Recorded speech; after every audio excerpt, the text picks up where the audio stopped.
Yo, what's going on, y'all? It's Combo Breaker 99. I am back with another post-fight analysis video. All right, y'all, back with another quick boxing review from this past Saturday. All right, y'all, Vergil Ortiz, he gets in there once again, makes a big statement Saturday night, scores a 7th round stoppage over a game Maurice Hooker. Now, I did a video talking about this fight when it was announced, so I had to come back and talk about the actual fight, man, because I was looking forward to this one. This is a big step up in competition for Vergil Ortiz. He is considered one of the top contenders today. He was coming in 16-0 with 16 knockouts. But to me, I still feel like he has something to show and he still has something to prove. He still got to prove that he is ready for those big fights against, the Crawfords, the Spences, even the Thurmans and the Porters. But he went in here and graduated to another tier against Maurice Hooker, who was game.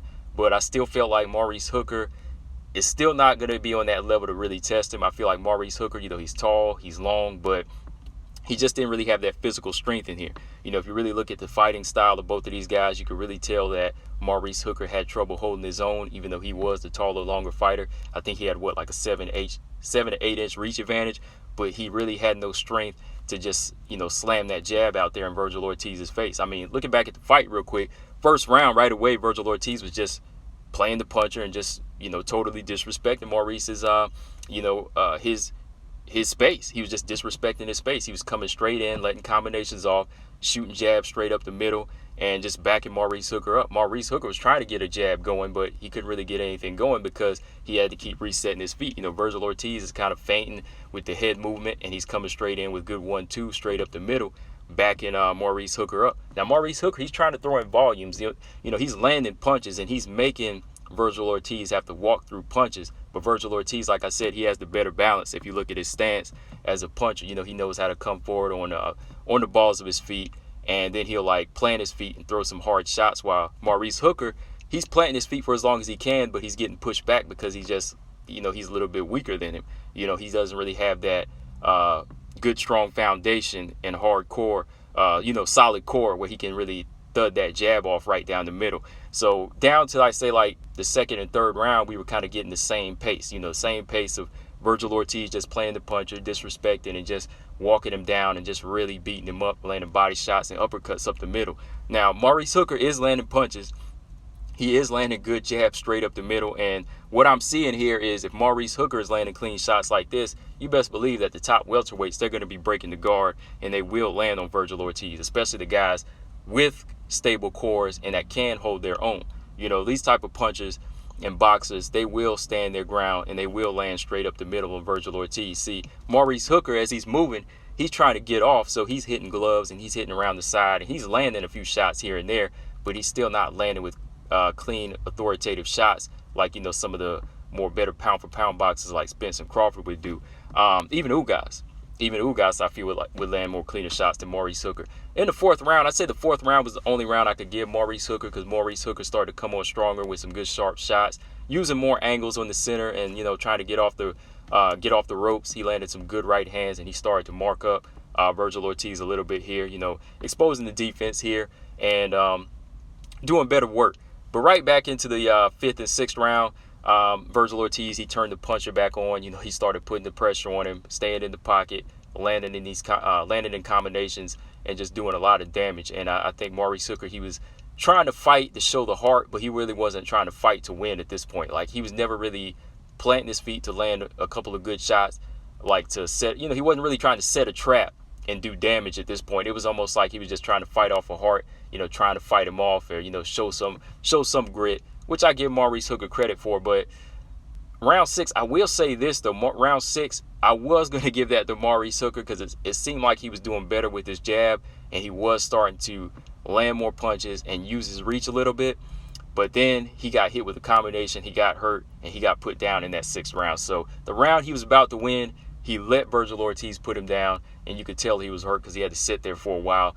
7th round, he gets back up, and in a exchange, they both exchanged right hands, I think, or they threw right hands, and then I want to say Maurice Hooker threw a left hook, and then all of a sudden he turned around and he took a knee.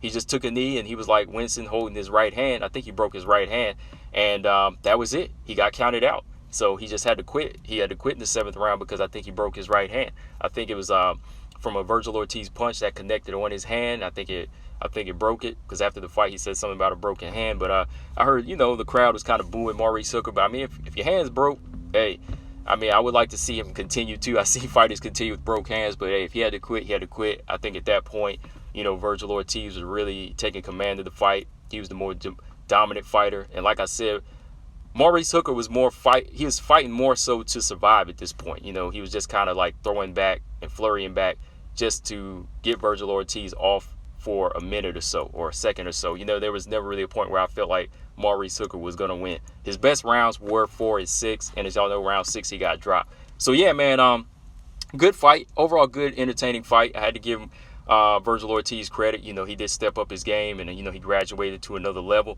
But there's already talks of fighting Terrence Crawford, which I'm like, come on, man. Like, these young guys out here now, they're so in a rush to try to get the bag and get the belt when they haven't graduated fully to championship level.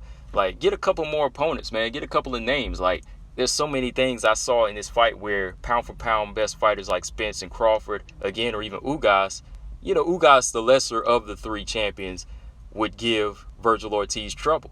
These guys are really picking him apart. I'm just saying, like, this was the fight where his trainer, Robert Garcia, and, his corner needs to say, okay, well, he graduated from this level, but we saw such and such holes in his game here, and this is what we're going to need to work on, because guys like Terrence and Spence or Boots, Jerron Boots Ennis, will expose these holes. Because what I saw in this fight was a Vergil Ortiz, very strong, very hungry, physically strong, and a hard puncher. But I never saw too many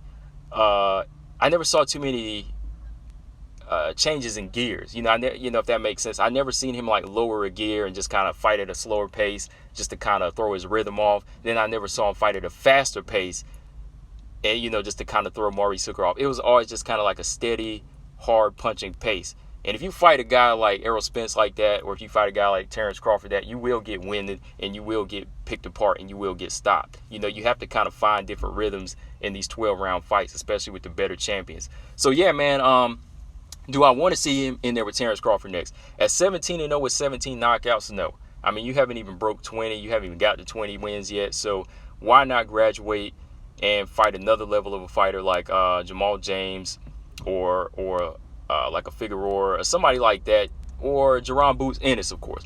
That's the fight I've been calling for. Even when I talk to other people, I'm like, Jerron Boots Ennis versus Vergil Ortiz for a possible title eliminator from there. That would be a good idea. Winner of Boots versus Ortiz fights for a title next. But there's no need to rush. Vergil Ortiz in the Terrence Crawford fight, which I'll probably talk about in another video, because I have to break that down for you and kind of crush your dreams on that if you feel like he's ready for that. So yeah, man, overall it was a good fight. Shout out to Maurice Hooker for always trying to show the heart and go in there and fight. But from here, man, I don't know what's next, man. Welterweight's a deadly game. So yeah, man, that's all I got. Combo Breaker 99. I'm out. Subscribe. Peace.